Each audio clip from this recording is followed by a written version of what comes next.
Shalom a todos, buenas noches. Shalom. Shalom. Bienvenidos a la Yeshiva, a nuestro centro de estudios. Hoy estamos jueves 8 de agosto del 2019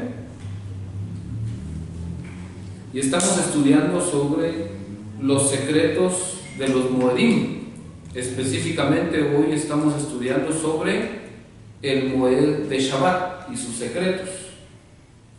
Entonces esta es nuestra cuarta clase. Hoy nos toca el cuarto shiur sobre los secretos del Moed Shabbat, o sea, del tiempo de Shabbat, ¿verdad? En las clases anteriores entonces vimos qué significa Shabbat, cuál es el valor numérico de la palabra Shabbat, qué es el Shabbat, vimos esos conceptos, cómo se debe de entender el Shabbat, etcétera, etcétera. Vimos puntos importantes para profundizar un poco sobre Moed Shabbat, sobre el mandamiento de Shabbat. Hoy vamos a hablar entonces en nuestra cuarta clase, Shalom. Vamos a iniciar entonces con una pregunta. ¿Qué significa no encenderán fuego en sus moradas en el día de reposo? Quiero que vayamos a Shemot 35:3.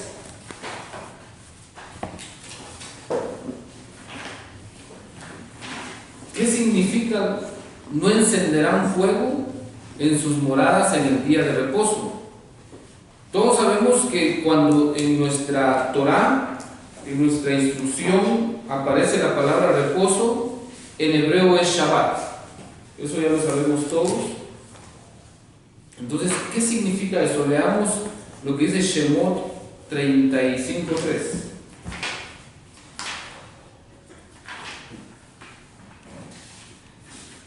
Shemot 35:3. 3. 35:3. Éxodo 35:3. Dice así: no encenderán fuego en ninguna de sus habitaciones en Shabbat. Dice esta versión. Otras versiones Dice, no encenderéis fuego en ninguna de vuestras moradas en el día de reposo. Ahí está, ¿ya lo vieron? Ya es otra versión diferente. Esta que leí yo, que es más apegadita al hebreo, ¿verdad? ¿Qué dice la Hayé? Acá hay una versión donde dice: donde quisiera que ustedes vivan, ni siquiera fuego Pues sí, deberán hacer el día de reposo. Muy bien. Donde quiera que ustedes vivan, ni siquiera fuego deberán hacer en el día de reposo. Es otra versión diferente, ¿verdad? Que es más apegadita a lo que nos quiere enseñar esto. Bueno, ¿por qué es que vamos a hablar de esta porción de la Torah? Vamos a hablar de esta porción de la Torah porque está relacionado con Shabbat, ¿verdad? Es algo que tenemos que aprender para poder participar de Shabbat, ¿verdad? Porque Shabbat no solo significa hacer la liturgia que hacemos todos los viernes en la noche y la liturgia que hacemos el día sábado en Havdalah, sino que Shabbat tiene que ir más allá, ¿verdad? Recordemos que aprendimos en las clases anteriores que Shabbat tiene una parte física y una parte espiritual, ¿sí? Es una armonía de dos dimensiones, lo físico y lo espiritual. Cuando hablamos de lo físico tiene que ver con la liturgia que hacemos, ¿verdad?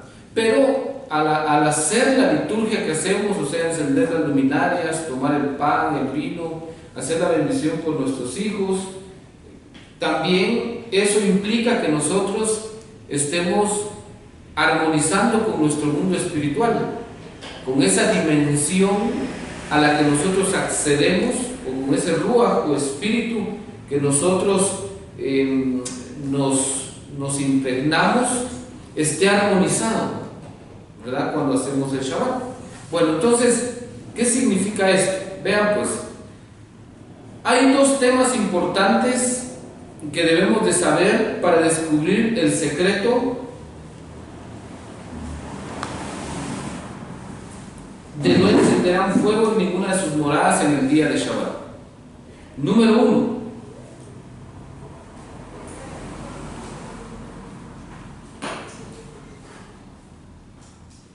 El Zohar hace un comentario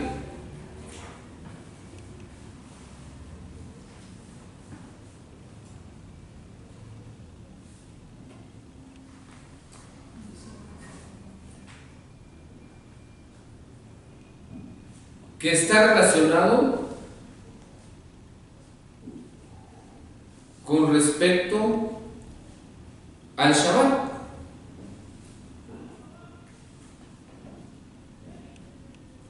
Y dice lo siguiente: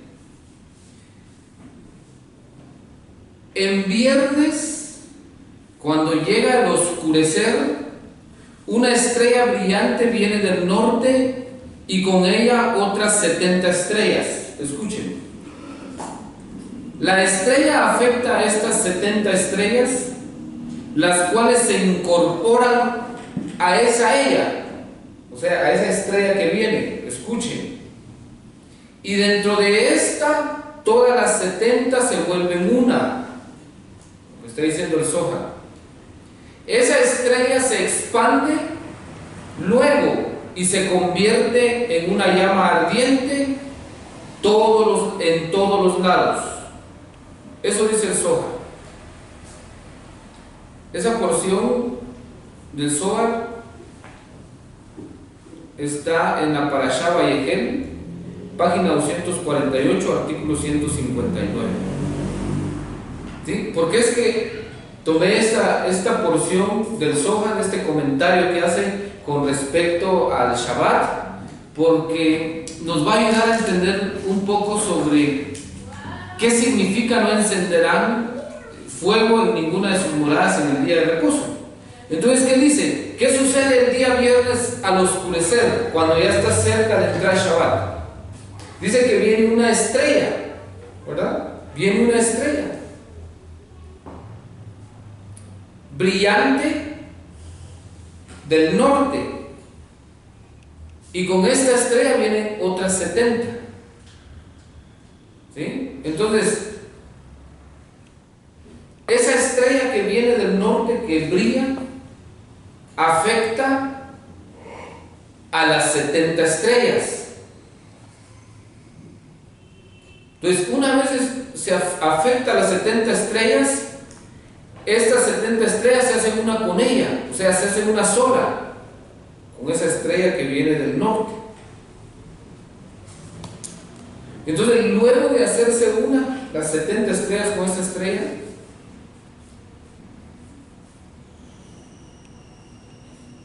entonces se expande esta estrella y se hace una llama ardiente en todos los lados.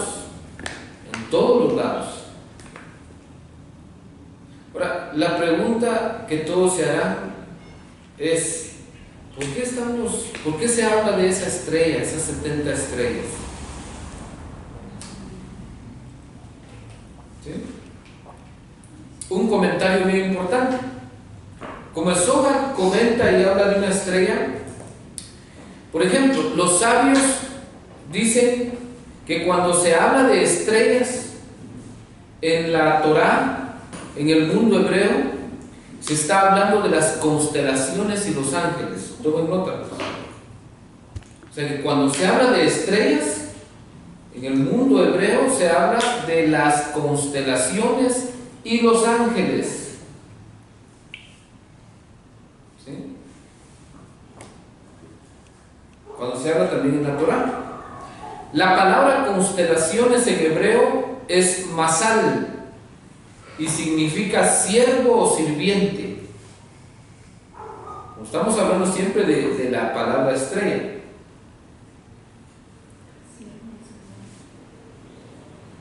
Y la palabra ángel o ángeles en hebreo es malachim o malach.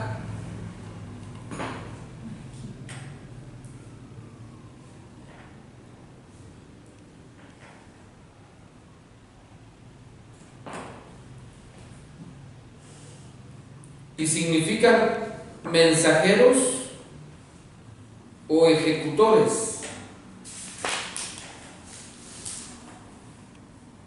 Así dice Jueces 5:20.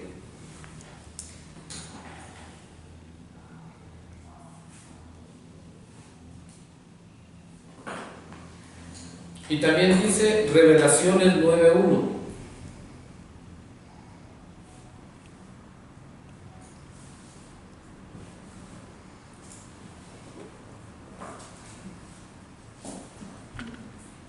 Entonces, ¿está claro, hermanos? Cuando se habla entonces de estrellas en el mundo hebreo, en la enseñanza hebrea, en la Biblia, ¿se habla de quién? De las constelaciones, que en hebreo son Mazalot o Mazarot, y de los ángeles, que en hebreo son Malachim o Malakim, algunos, ¿verdad?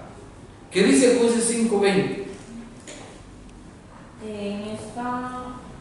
En esta versión dice: desde el cielo, desde sus órbitas, las estrellas luchaban contra Sisara. Ese es el 20. Muy bien. Desde el cielo, desde su órbita, dice, las estrellas luchaban contra Sisara. ¿Me vieron? ¿A quién se refiere cuando dice la Biblia o la Tanaj? Desde el cielo, desde su órbita. ¿Qué dice las estrellas? Aquí dice, ellos pelearon desde el cielo, las estrellas en sus cursos. Sí, pelearon contra Sisra.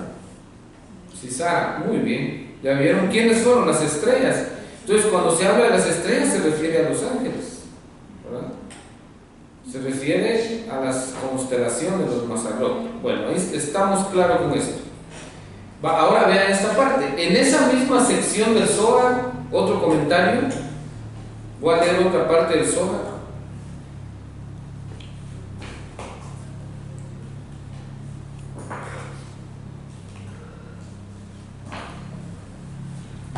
Comenta lo siguiente.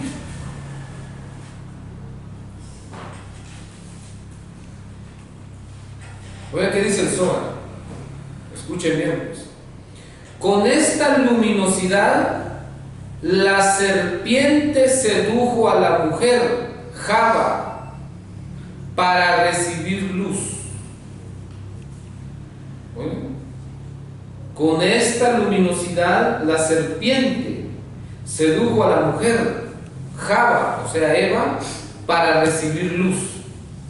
Está hablando en la misma sección de las estrellas. Entonces, ¿quién es esa estrella que aparece en el atardecer? La serpiente. La serpiente. Tomen notas. La serpiente aparece. Ahora, ¿qué hizo la serpiente? Engañó a Eva.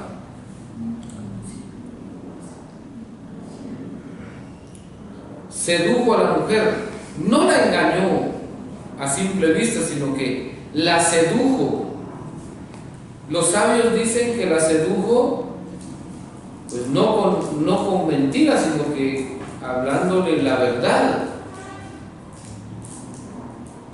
¿Verdad? Entonces, con la verdad engañó a la mujer.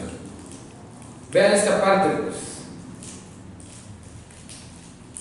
La palabra serpiente en hebreo se dice Nahash.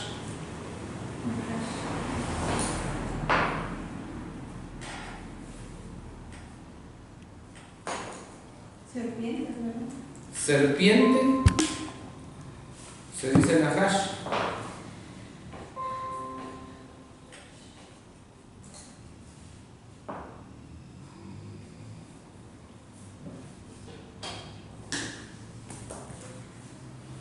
Nahash, que es una Nun, una Het y una Shin.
serpiente en hebreo entonces?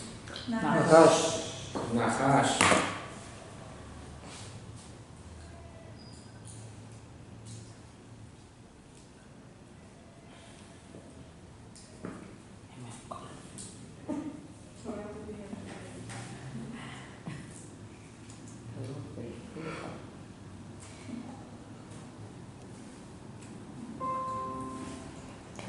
Nahash.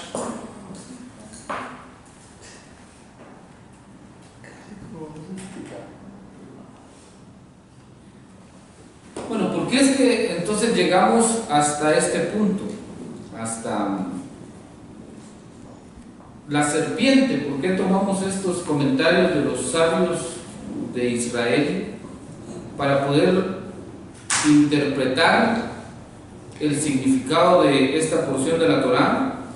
Porque tenemos que entender que la serpiente representa algo. Representa algo, es una representación de algo en el mundo espiritual. Entonces, diciendo eso, los sabios dicen que la serpiente, tomen nota, representa el deseo de recibir solo para uno mismo.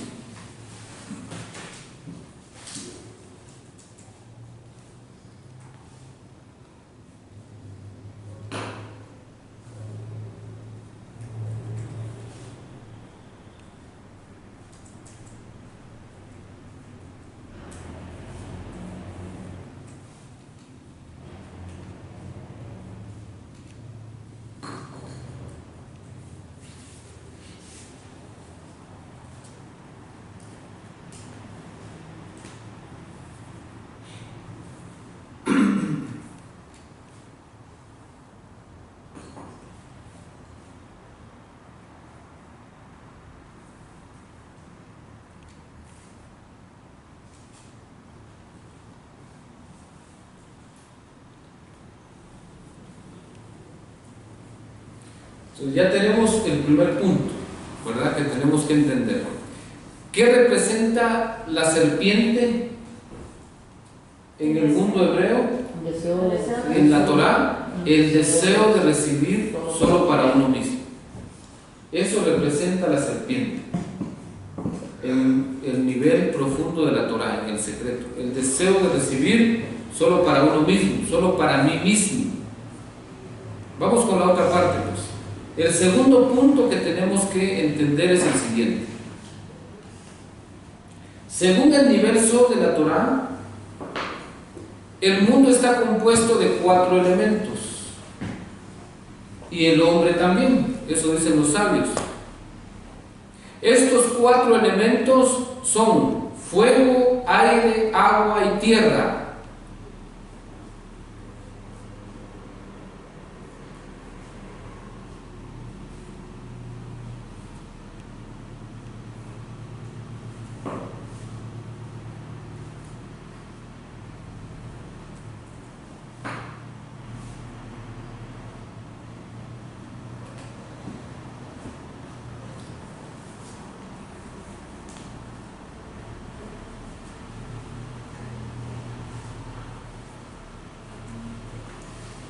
Fuego, agua, aire y tierra. ¿Sí? Ahora, ¿por qué es que el segundo punto para entender esta porción de la Torá o este mandamiento, porque es un mandamiento, no encenderán fuego en ninguna de sus moradas en el día de Shabbat? Interesante, ¿verdad? No encenderán fuego.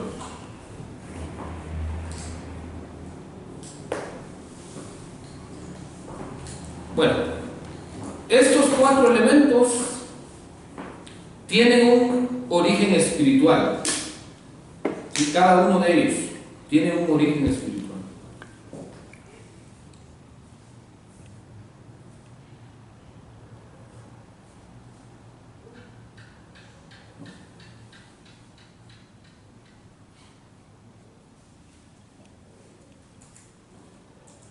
Por ejemplo,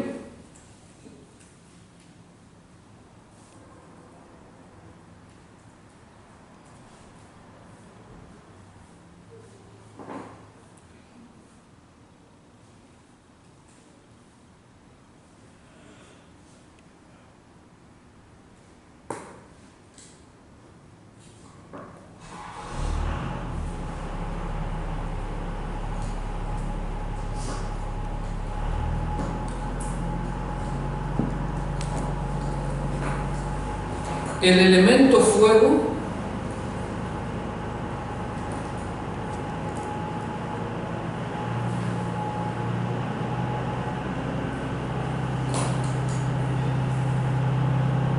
representa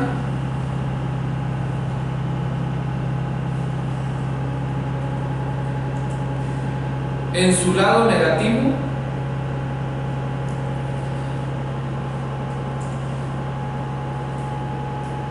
el orgullo, el enojo, necesidad de poder, el odio, la irritación y la impulsividad.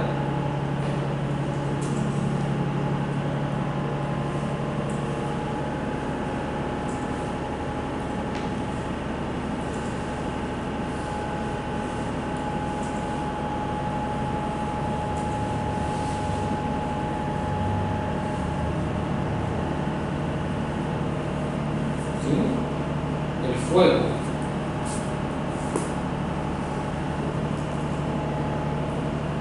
Ahora, ¿de dónde nosotros aprendemos esto? Si ustedes se dan cuenta, todos sabemos que el fuego siempre se dirige hacia arriba, ¿verdad? Cuando uno enciende fuego, siempre sube, ¿verdad? El fuego sube, quema y arrasa.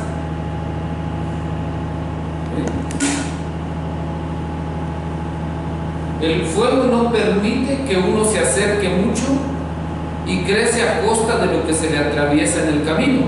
No le importa destruir para crecer. Es una característica del elemento fuego. Por eso es que representa el orgullo, el enojo, la necesidad de poder, el odio, la irritación y la impulsividad. En su lado negativo, en su lado positivo,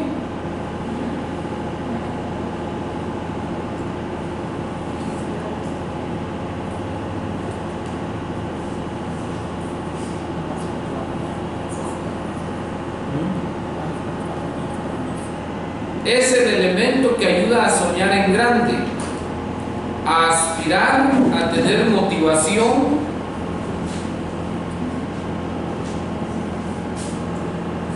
a tener autoestima alta y a apegarse a la espiritualidad.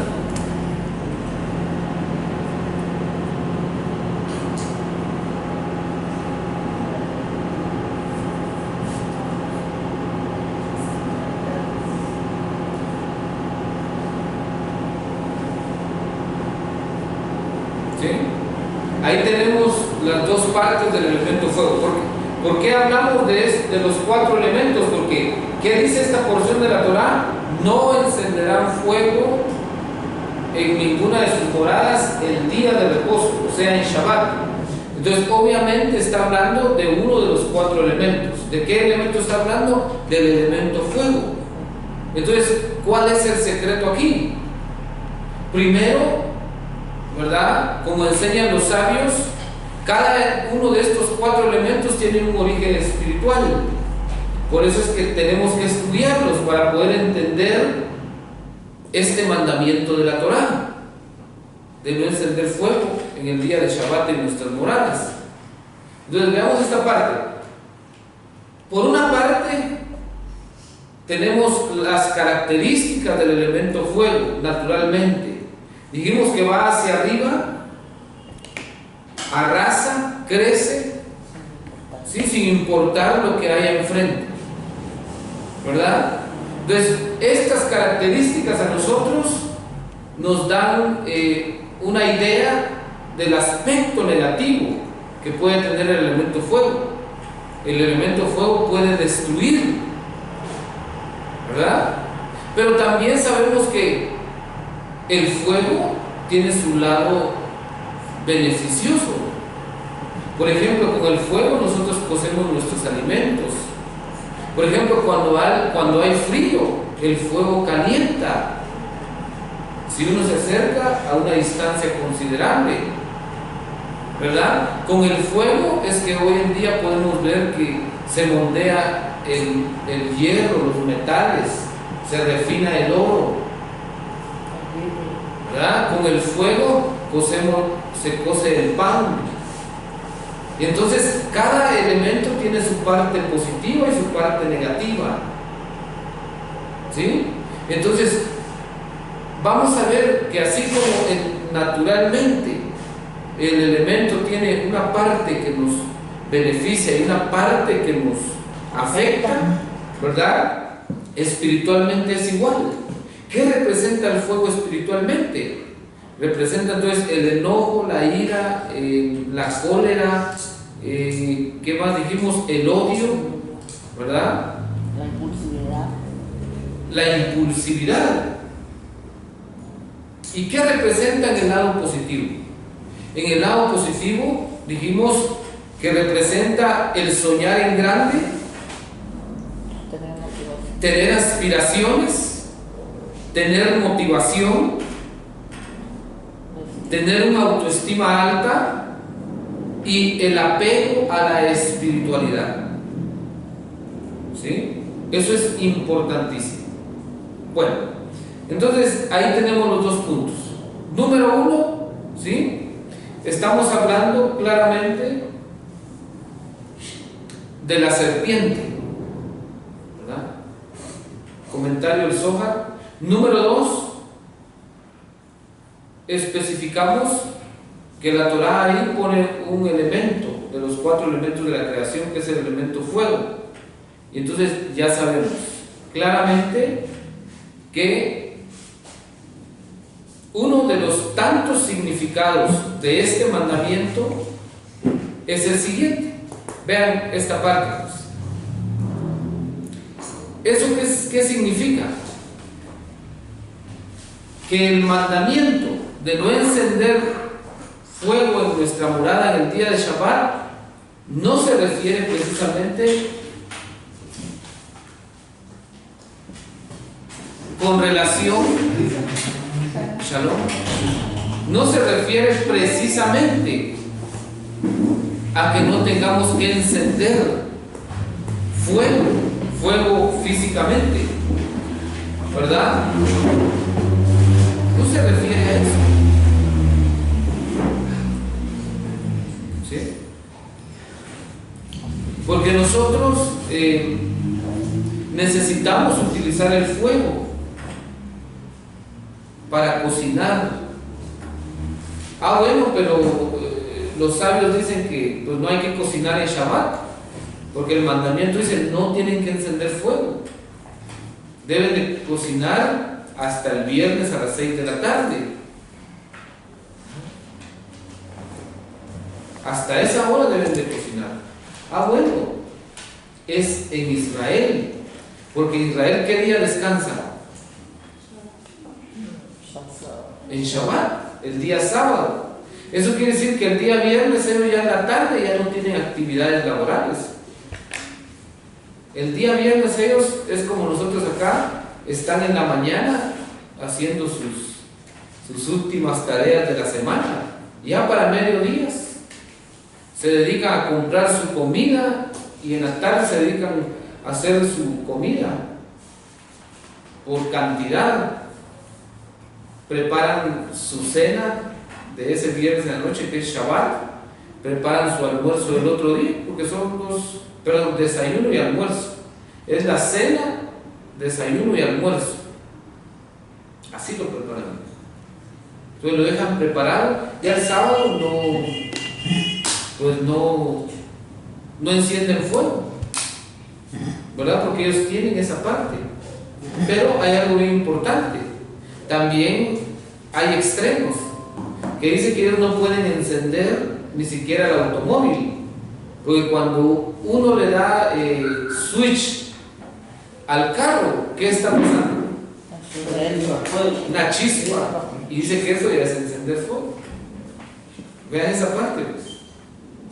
Entonces eso también alcanza el mandamiento. Ahora yo voy a decir algo bien importante. Lo ideal es hacerlo tanto físico como espiritual, pero no podemos nosotros solo inclinarnos a hacerlo físico y dejar de hacerlo espiritual, porque entonces estaríamos desequilibrando el mandamiento. Estaríamos, ¿qué? De todas maneras, transgrediendo el mandamiento. Pues, ¿qué tenemos que hacer nosotros? Debemos de armonizarlo. Pero para armonizarlo, nosotros debemos de entender qué significa espiritualmente, ¿verdad? ¿Qué significa espiritualmente? Entonces, ya hablamos claramente. El Zohar habla de que el viernes por la tarde llega una estrella con 70 estrellas y se hace una y toma fuerza. ¿Y qué dijimos, hermano? Se expande a todos los lados, ¿sí? Y el mismo Zohar, el rabino Shimon Bar Yochai, comenta quién es esta estrella que se hace una con las 70 estrellas. La serpiente. La serpiente. ¿Y qué dicen los sabios? ¿Qué representa la serpiente en el nivel Sod de la Torah? El deseo de recibir solo para uno. El deseo de recibir solo para uno mismo. Ese es uno de las tantas representaciones espirituales que tiene el Nahash, como se dice en hebreo. Serpiente es el Nahash. Después vimos que como el mandamiento es no encenderán fuego en sus moradas en Shabbat, entonces la palabra fuego corresponde a uno de los 4 elementos de la creación, ¿sí? Los sabios dicen que la creación está compuesta de 4 elementos y cada uno de estos elementos tiene un origen espiritual. Y cuando hablamos de un origen espiritual, quiere decir que representa algo también del mundo espiritual. ¿Y qué dijimos? Solo tomamos el elemento fuego, que es el que nos sirve a nosotros. El elemento fuego vimos sus características. ¿Y qué dice?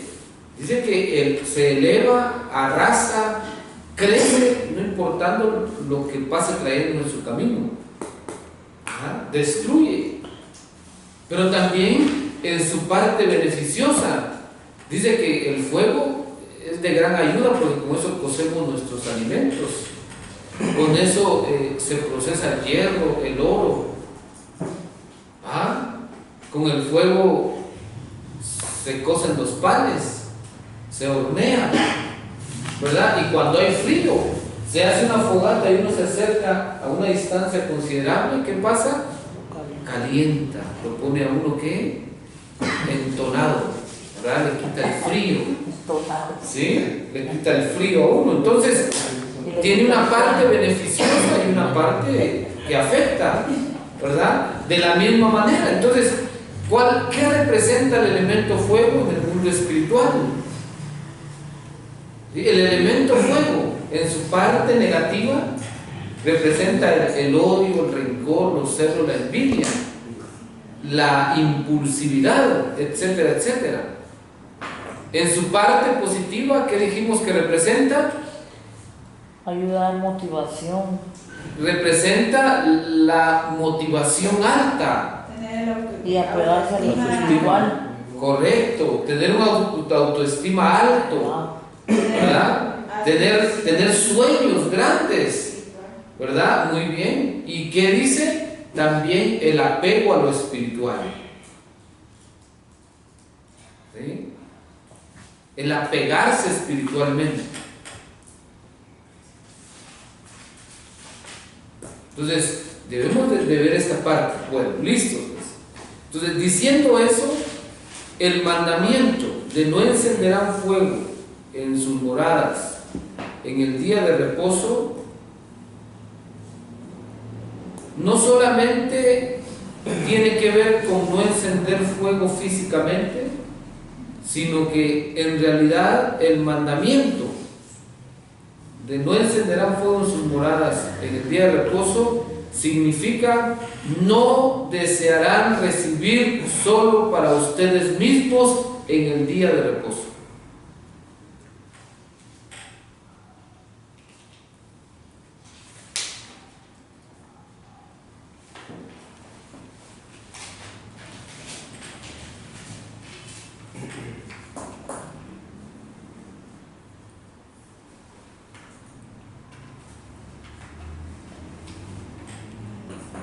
¿Sí?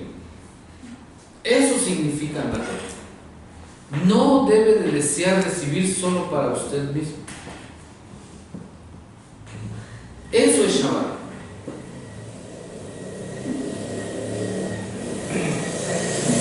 no tiene que ver solamente con no encender fuego en Shabbat en los hogares. ¿Sí? Es importante hacer esa parte. En Israel se puede hacer, porque la cultura está hecha para eso. Acá en Guatemala también lo podemos hacer, ¿verdad? Pero será con el tiempo. Pero lo que debemos de esforzarnos por hacer, primero creo yo, es aprender a dominar el deseo de recibir solo para nosotros mismos que hay en nosotros. Ese es el Shabbat. Eso significa no encenderá un fuego en sus moradas en el día de Shabbat. Significa que en Shabbat debemos de procurar no desear solo para nosotros mismos. Y si yo dejo de desear para recibir solo para mí mismo, ¿qué es lo que voy a activar en mí? El fuego. El deseo de recibir para compartir. Vea esta parte, pues. Ahora, ¿por qué es que nosotros no debemos desear recibir solo para nosotros mismos? Porque cuando nosotros, vean esto, cuando nosotros solo deseamos recibir solo para nosotros mismos, entonces transgredimos el mandamiento. ¿Por qué? Porque el desear recibir solo para uno mismo, ¿qué hace? Enciende fuego. ¿Sí? Enciende el fuego. ¿Y qué sucede? Entonces la persona, cuando desea recibir solo para ella, entonces actúa con orgullo, con enojo, con odio, irritación, impulsividad, deseo de tener poder,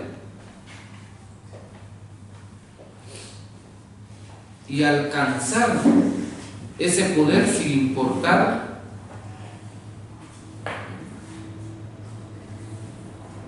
las demás personas, sin importar a los demás.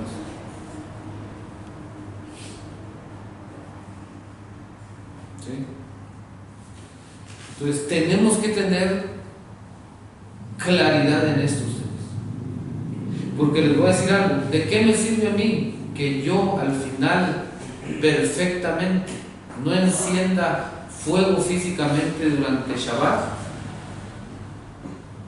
pero si al final yo actúo con odio, yo actúo sin importarme los demás, yo actúo con orgullo, yo solo vivo enojado? ¿De qué sirve? Yo hago acepción de personas, yo no ayudo, lo que hablamos en las clases anteriores. Shabbat, ¿qué significa? Hacer el bien. ¿Y cuándo es que una persona hace el bien, ayuda a su prójimo, es altruista? Cuando desea recibir para compartir. Entonces, cuando está haciendo eso, ¿qué está haciendo? No está encendiendo fuego en su morada. ¿Sí? Eso tiene más mérito que el no encender un fósforo, un carro. ¿Ya ven? Si lo puede hacer, excelente. Pero ¿sabe qué sucede? Oigan bien, pues, que cuando caemos en eso, solamente en perfeccionar eso, ¿qué sucede? Empezamos a crear división. ¿Por qué? Porque estamos encendiendo fuego. Entonces decimos, no, eso no hace en Shabbat.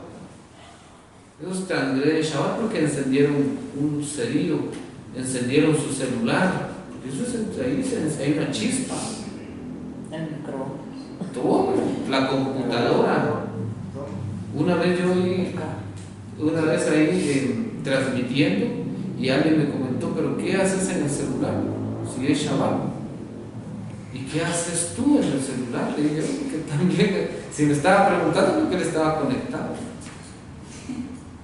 ¿Qué haces tú? Es lo mismo que haces. Quedó callado. ¿Ya vio? Entonces ya empieza la intención de guerra, de división. Eso es encender fuego. ¿Ya vio cómo está actuando ahí entonces? Está actuando con odio. Ahora está actuando haciendo separación. Entonces quiero que entendamos bien esto, ¿verdad? Obviamente pues es bueno practicar lo físico, pero en este caso pues caemos siempre a la religiosidad.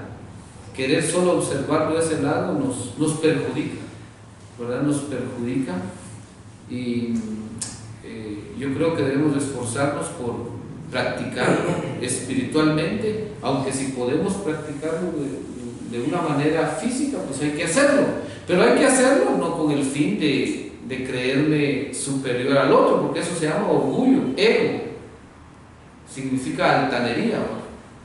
Porque eso es lo que hace la gente, hace la Torá y procura ser perfecto, legalista en lo físico. ¿Para qué? Para hacer de menos al otro, para hacer transgresor al otro, para hacer ¿qué? Un rasha al otro. Y si supieran que no es de esa manera, entonces por eso es importante que nosotros estudiemos esto. Ahora, vea esta parte pues. ¿Qué hacer para no encender fuego en el día de reposo? Es una pregunta.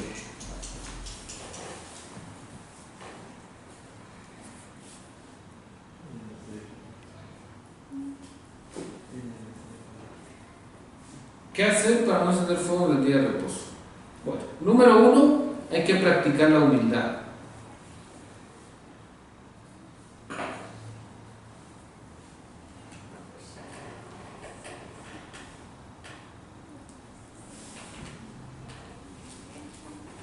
Número 2,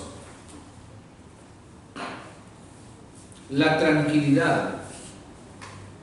Estar tranquilo, relajado. La sencillez y la paciencia.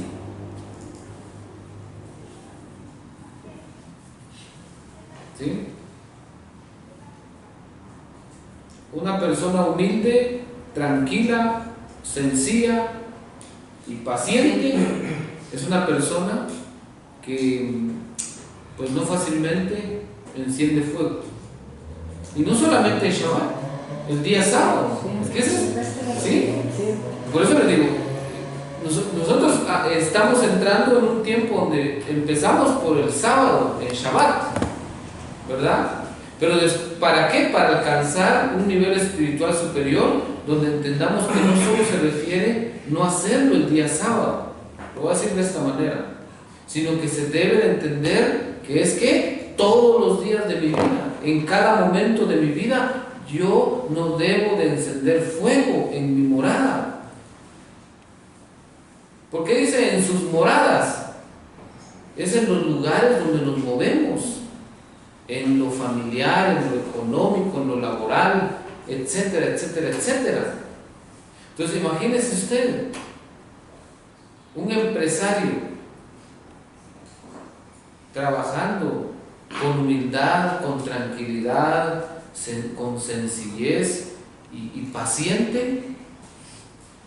Imagínense qué cosas grandes no haría.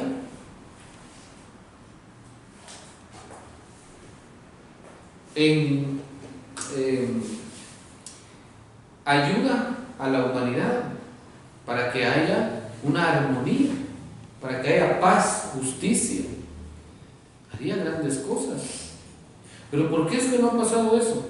Porque toda la vida el hombre, Israel, ha estado haciendo los misbot de una manera religiosa, de una manera religiosa, no espiritual, porque ser religioso no significa ser espiritual. ¿Sí?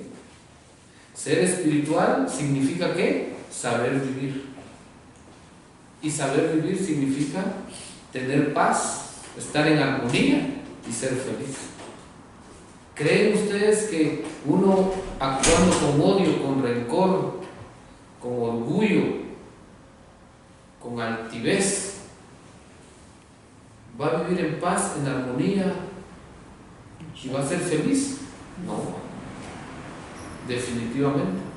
Entonces, queremos nosotros para no encender fuego, entonces en el día de reposo, en nuestras moradas, hay que practicar esas 4 cosas. Así es que, ¿estamos claros, amados? Vamos entonces a entrar a otro punto, ¿verdad? Luego de haber visto el significado de este mandamiento con respecto a Shabbat. Ahora veamos algunos secretos sobre el Moed Shabbat.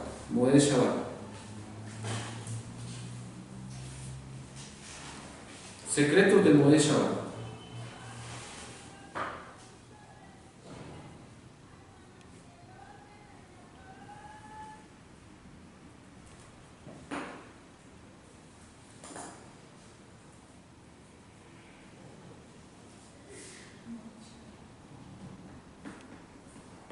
Secretos del Moed Shabbat.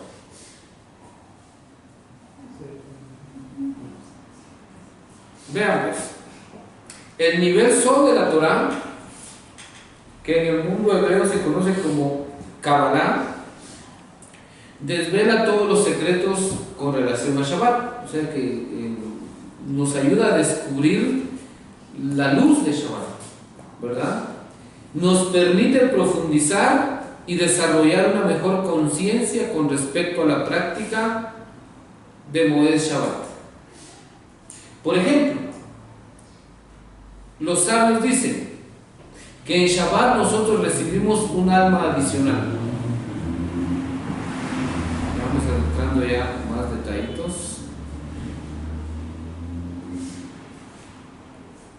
¿Qué quiere decir esto de un alma adicional? El Zohar comenta lo siguiente: se nos dice que Malhut es el punto más bajo, y cuando emerge en la noche del Shabbat, se expande junto con sus luces y extiende sus alas sobre el mundo para protegerlo. Entonces, otro espíritu de la Neshama es añadido a cada persona, y la alegría sustituye al pesar y la ira. El Ruach desciende, oigan, se lava con perfumes del jardín del Edén y descansa sobre la nación santa. Zohar, para los que quieran buscarlo, tomo número 12, la Parashá Vayakhel, página 260, artículo El alma adicional de Shabbat. ¿Ya escucharon? En Shabbat entonces todos recibimos un alma adicional, un espíritu adicional. Entonces dice que con esta alma adicional o espíritu adicional, entonces ¿qué sucede? Se va a pesar, ¿y qué dice? Y la ira. ¿Y viene qué? La paz y la alegría, ¿verdad? Relacionado con lo que acabamos de ver, de no encender fuego, ¿ya se van dando cuenta? Cuando una persona entonces no enciende fuego en su morada, ¿qué sucede? Deja que esa alma adicional, ¿sí?, fluya en su vida y le permita subir un grado más en su espiritualidad, en su conciencia, en la paz que está en él, en la armonía que está en su interior, en su felicidad. Pero ¿qué sucede? Cuando la persona enciende fuego, entonces no le permite a esta alma, aunque está con él, hacer su función. ¿Ya vieron?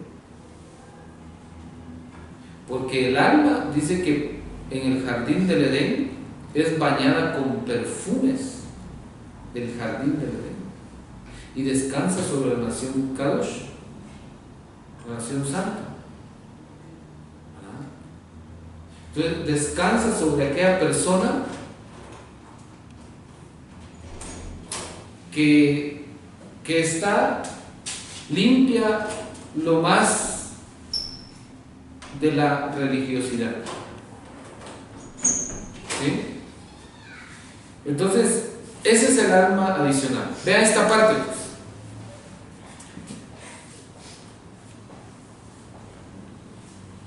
A esta alma adicional, o ruach, en hebreo se le llama neshama yeterá.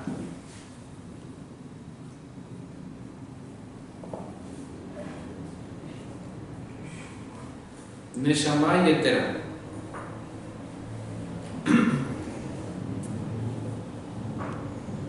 Ahora, para poder entender el concepto del alma adicional que dicen los sabios,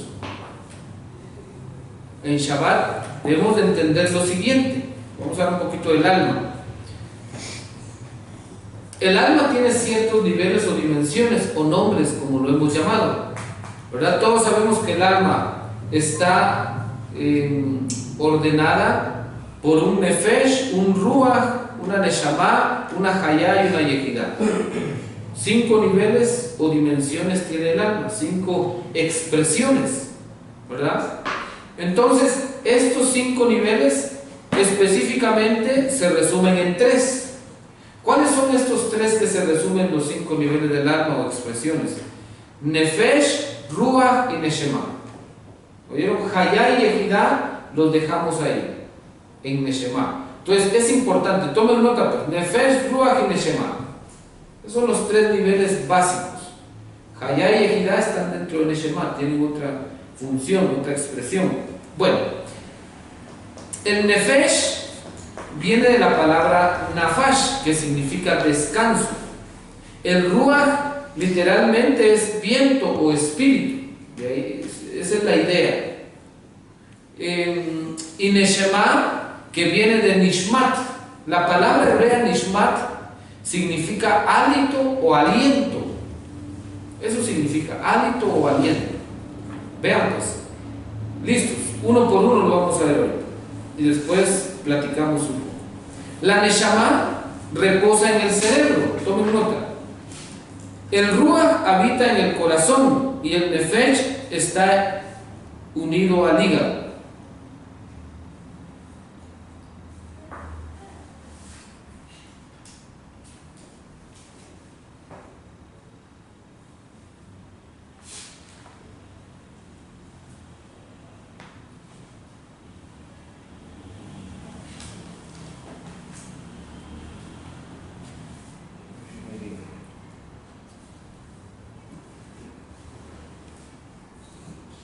Ahí tenemos los 3 puntos. A ver, el ruach está relacionado con qué órgano del cuerpo físico.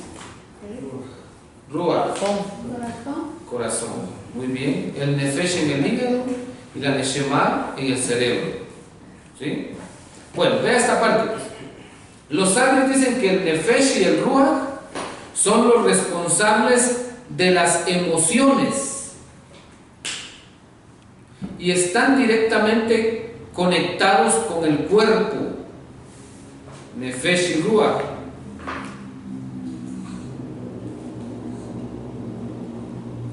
Sin embargo, el origen divino de la neshama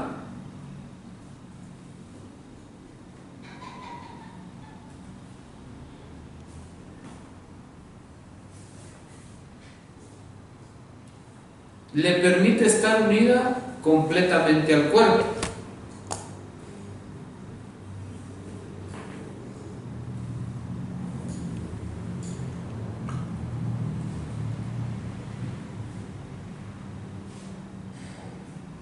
Y entonces podemos darnos cuenta que la neshama y el cuerpo son 2 entidades diferentes y separadas que coexisten, ¿verdad? Son diferentes, pero coexisten.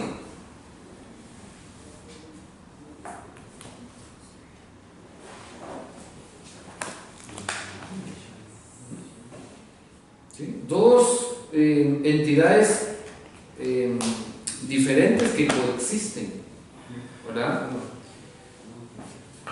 Bueno, el Nefesh, ya dijimos, el Ruach y el Nefesh se relacionan con las emociones, ¿verdad?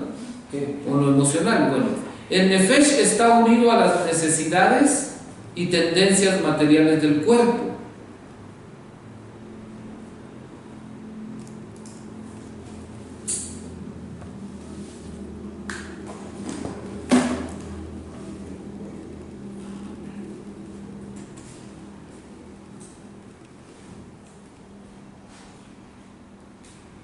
Representa una fuerza animal y motivadora de nuestros impulsos vitales básicos de comer y beber.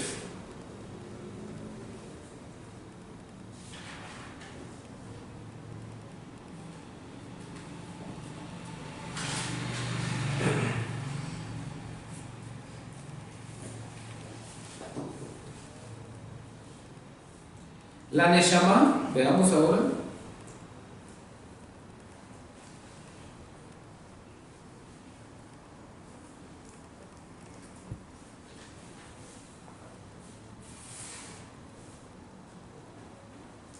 Se ocupa exclusivamente de asuntos espirituales.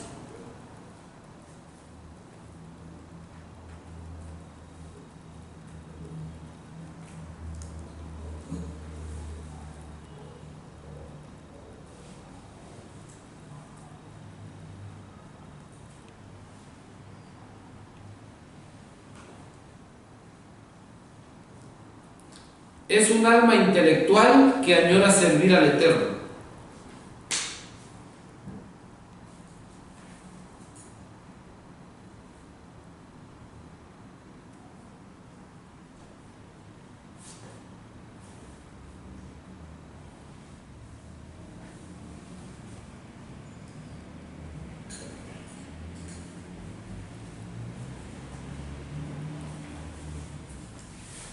¿Sí? El Ruach, veamos ahora el Ruach.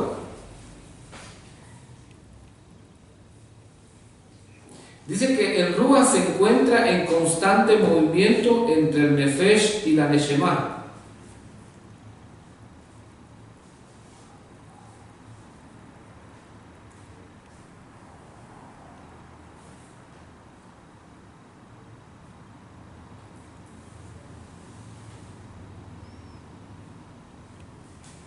Interesante, ¿no? El Ruach está en movimiento entre el Nefesh y la Neshama.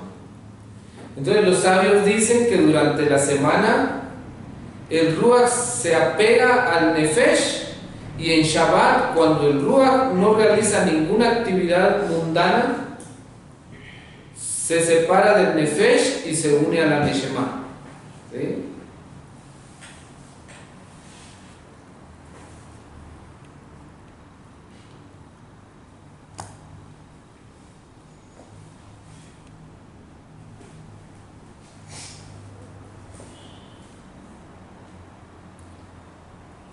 Cuando finaliza el Shabbat, el Ruach retorna al Nefesh y la Neshama Yeterá regresa a los Shemaim.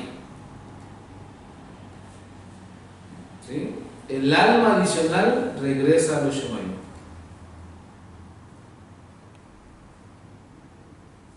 Punto.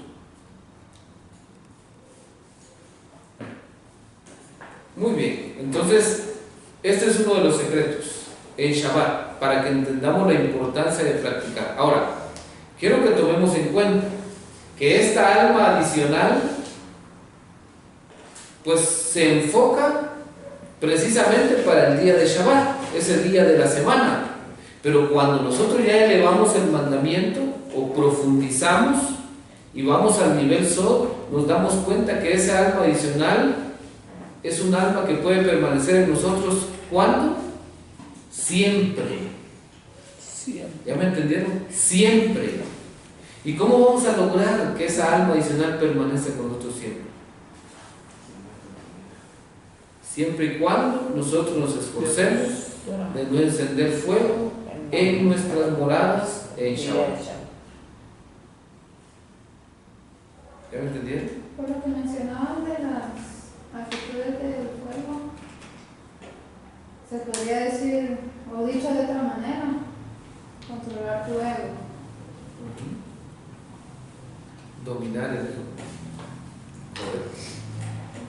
Entonces, cuando domina el ego, la moral, esa alma adicional, está en uno. ¿Sí?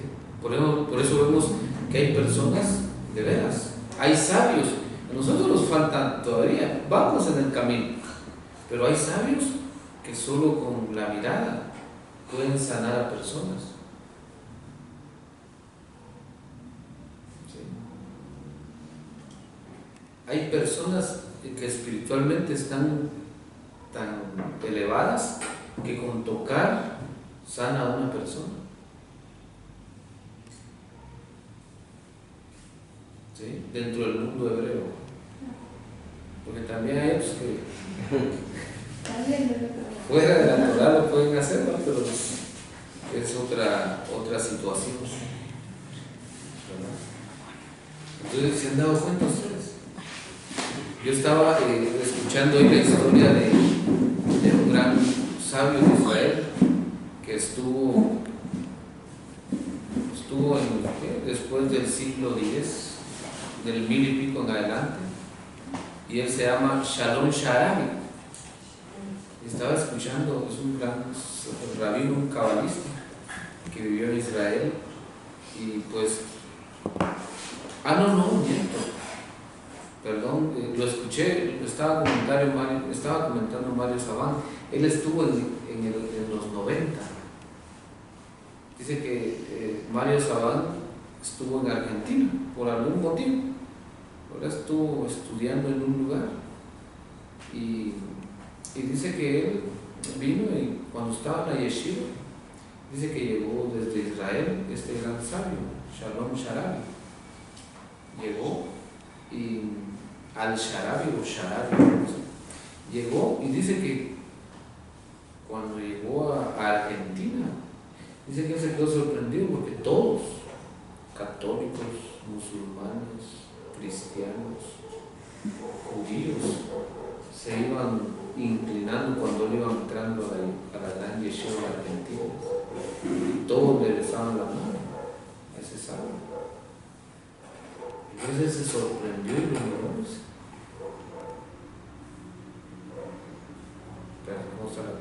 Perdón. Se llamaba, alguien escuchó a el rabino Kaduri. Un nombre de El rabino Kaduri, sí. El rabino Kaduri fue el que llegó a Argentina, no fue al-Sharabi, porque el Shalom Sharabi estuvo en 1100 o 1200, ¿verdad? De nuestra era. Entonces el rabino Kaduri llegó a Argentina. Entonces una gran eminencia, en el año 1990 y pico, dice Mario Sabán. Entonces, pero él se quedó con eso y dijo, pues qué gran sabio, uno de los grandes cabalistas que murió en el año 2006, del rabino que había revelado que el nombre del Mesías era Yahushua. No sé si vieron ustedes en internet. Entonces dice él, bueno, se quedó así, oye, pues yo me admiré, me inspiró ese gran sabio de Israel. Y pues de repente, dice él, en otra conferencia coincidió con una muchacha, una joven, y la joven estaba estudiando, estaba ahí. Entonces coincidimos, nos saludamos, y entonces me empezó a platicar y todo, y me habló de que era de la yeshiva de Argentina y todo. Y al final le pregunté yo, y salió en pláticas, sí, yo estuve ahí y todo, y llegó el rabino Kaduri. Y cuando él mencionó el rabino Kaduri, Mario Sabán, entonces viene la muchacha y dijo, ¿y tú sabes por qué llegó? Pues, como estaba ahí de visita y fui a estudiar, pues me vino que dar una enseñanza. Entonces ella le dijo, no, él llegó por un motivo especial. ¿Y cuál es? Entonces le dijo, yo soy la hija del banquero tal, un hombre millonario de Argentina, y yo pasé en coma como 6 meses. había traído a los mejores doctores que hay en el mundo. Y nadie había hecho algo por mí. Entonces, cuando ya no había nada que hacer, entonces dice que los señores de la yeshiva le dijeron, bueno, pues ya se terminaron los recursos humanos. Aquí ya solo Dios puede hacer un milagro. Pues hagámoslo, ese que dijo, toma. Entonces el rabino de la yeshiva le dijo, pues conocemos a quien podemos traer es al sabio de Israel, al más grande sabio que está en esta época. Entonces no traigámoslo. Entonces dice que trajeron Carulio. Entonces lo trajeron a él. Y cuando lo trajeron con ese propósito. Entonces que Carulio solo dijo, miren, hazme el favor de ponerla en ese cuarto, me apagan todas las luces y se quedan todos afuera. Entonces cuando él apagó las luces y todo, dice que solo entró con unos libros. Y entonces estuvo un rato, hizo algunas oraciones y después de eso dice que salió. Y dice que le dijo al papá, dijo, bueno, ¿y qué pasó? Entonces dice que le dijo el rabino, mira, le dijo, si tu hija no se levanta en 3 días,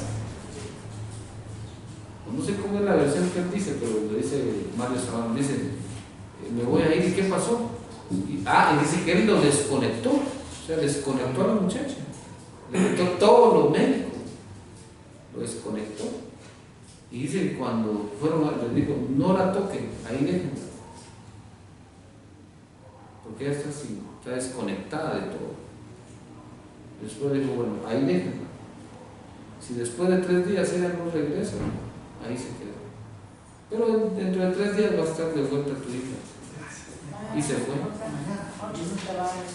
Se fue y dice que cabal, después de los 3 días, dice que regresó de coma la muchacha. Regresó del coma. Y entonces ella dice, yo soy la muchacha que estaba ahí, la hija de tal persona, siempre. Entonces dice que Mario Sabán se quedó sorprendido y dice, de veras que nosotros apenas estamos empezando el camino. A este hombre solo con verlo, solo con oírlo, vivió 105 años y siempre fue un gran maestro. Entonces yo me quedé con duda, dice Mario Sabán, me quedé con duda, ¿qué fue lo que hizo? ¿Cómo es lo que hace un investigador? Y entonces yo descubrí